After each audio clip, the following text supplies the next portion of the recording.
শাশুড়ির কবরের সামনে দাঁড়িয়ে এক পুত্রবধূর অভিযোগ। কেমন আছো মা?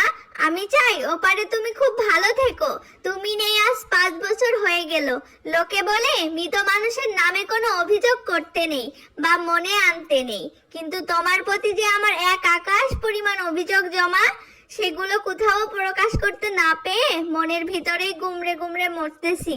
আজ কিছুটা প্রকাশ করে মনের সেই ভার হালকা করে নিচ্ছি। আর সেই অপরাধের জন্য আমায় ক্ষমা করো। জানো মা, তুমি বিনা দোষে 17 বছরই এক কিশোরের মন ভেঙে দিয়েছো। তার সব স্বপ্ন তুমি গুড়িয়ে দিয়েছিলে অবেলায়।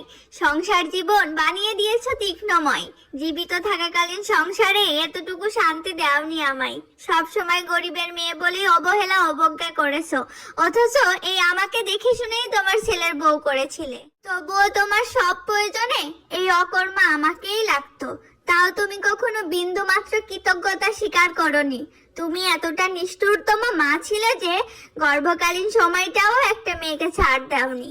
আমার গর্ভকালীন সময়টাই তুমি দিয়েছো আমায় এক বড় পাপের সাজা। তুমি তোমার মনের সকল রাগ উগরে নিয়েছিলে, আর তোমার ছেলে ছিল নির্বাক, যা মনে করলে এখনো আমার রুহ কেঁপে উঠে।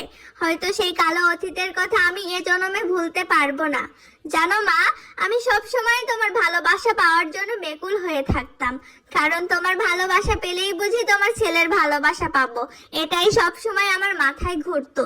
কিন্তু হায় আফসোস, তোমার ভালোবাসা পাওয়া আমার কাছে শিয়ালের আঙুর ফল হয়েই রয়ে গেল। তুমি খুব ভাগ্য করে ছেলে পেয়েছিলে মা। অল্প বয়সী মেয়েও তার মনে জায়গা করতে পারেনি। তোমার ভালোবাসা যদি কম পড়ে, তাই তো আমিও তাকে আমার স্বামী না বলে তোমার ছেলে বলেই সম্বোধন করলাম। আমি মনে করি সে একটা মেরুদণ্ডহীন কাপুরুষ। সে কারো স্বামী হওয়ার যোগ্যতা রাখে না। এরা শুধুমাত্র মা ভক্ত ছেলে হয়েই থাকে। চিন্তা করো না মা, তোমার অনুপস্থিতিতে সে আমাদের ভালোবেসে তোমায় ভুলে যায়নি, বরং এখনো তোমার কথা মনে করে খুবই কাঁদে। প্রতি কথাই তোমায় মিস করে। তুমি খুশি তো মা?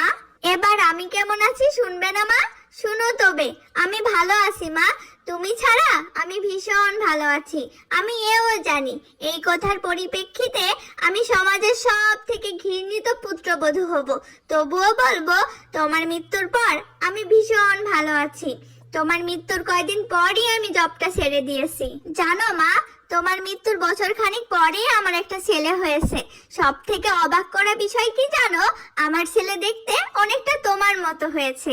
অনেক প্রার্থনার ফল আমার এই ছেলে। আমি প্রতিদিন সৃষ্টিকর্তার নিকট এই ছেলের জন্য মাথা ঠুকেছি। কারণ কি জানো মা, আমিও ছেলে মানুষ করব। তাকে অন্ধভক্ত না বানিয়ে ঠিককে ঠিক ভুলকে ভুল শিখাবো। তাকে শুধু ভালো সন্তান নয়, কি করে ভালো স্বামী ও ভালো বন্ধু হতে হয় তাও শিখাবো, যাতে আমার মৃত্যুর পর কারো কাছে আমার নামে কোনো অভিযোগ না থাকে। আমি আমার সন্তানদের আদর্শ মানুষ বানাবো। আমার জন্য দোয়া করো মা, আমি যেন আমার উদ্দেশ্যে সফল হতে পারি। সবশেষে এটাই বলবো মা, তুমি খুব ভালো থেকো। আমার কথা ভেবো না মা, তুমিই না, আমিও ভালো থাকবো।